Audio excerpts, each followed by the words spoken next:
आप लोग यहाँ पे प्रोटेस्ट करने गाँव से ऐसा करके क्यों? मैं आपको सीधी बात बता देता हूँ। आपने कहा कि जातिवाद द्वारा किस तरह से शोषण हो रहा है। आज भी पूरण सिंह जैसे अफसर का सुसाइड नोट लिखा उन्होंने, और उनको जो आत्महत्या करने को मजबूर किया जाता है। यूपी की बात कर रहे हैं, उत्तर यूपी के लिए हरियाणा की बात, हरियाणा की। पूरे देश में जातिवाद है, ऐसा कौन सा स्टेट है जहाँ पे जातिवाद नहीं है। और आपने कहा कि आपका क्या काम है। अरे मैं अपने गाँव से अकेला आया हूँ पंकज बोध, लेकिन कोई तो व्यक्ति होगा, कोई तो बच्चा होगा जो मेरे गांव का यूनिवर्सिटी में पढ़ रहा होगा। जरूरी नहीं है कि पंकज बोध यूनिवर्सिटी में पढ़े तो वही उसका विरोध करे। हर व्यक्ति का अधिकार बनता है, SC ST OBC के हर बच्चे का अधिकार है कि वो इस कानून के समर्थन में उतरे और जो रोकने के लिए खड़े हैं उनको मुंह और जवाब देने का काम करे।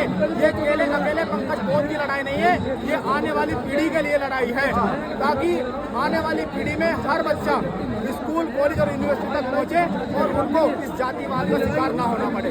भाई चंद्रशेखर आजाद जी के कहने पर हम लोग चलते हैं, उनको आदर्श नेता मानते हैं। भाई चंद्रशेखर आजाद जी गलत कहें या सही कहें? नहीं, गलत के साथ भी आएंगे। सीधी सी बात ये, हम अपने नेता के साथ हैं, चाहे गलत कर ले। हाँ चाहे गलत कर ले। ये तो गलत बात हुआ ना सर।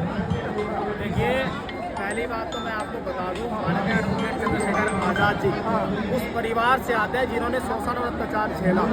तो जिसने शोषण और अत्याचार झेला है, अगर वो तरक्की करके इस देश की सर्वोच्च कुर्सी पे भी बैठ जाएगा तो उसको याद रहेगा कि शोषण और अत्याचार हमारे लोगों के साथ होता है, तो वो गलत डिसीजन ले ही नहीं सकते हैं।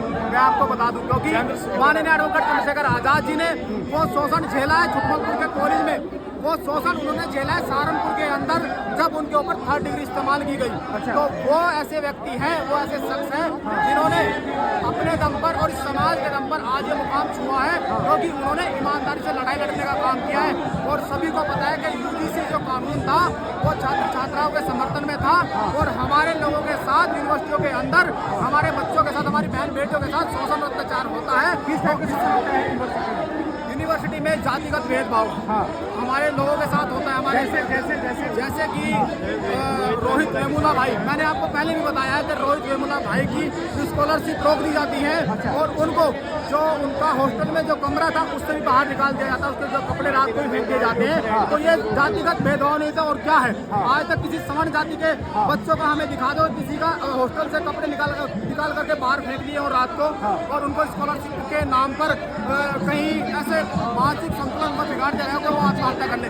किसी भी एक मैं उत्तर प्रदेश की या हैदराबाद की बात नहीं करूँगा, देश के किसी भी स्टेट की आप बात बता दीजिए कि यहाँ पे जनरल कैटेगरी के लोगों का शोषण हुआ हो या बच्चों का शोषण हुआ हो और उन्होंने आत्महत्या करने का काम किया हो, नहीं हुआ है आज तक।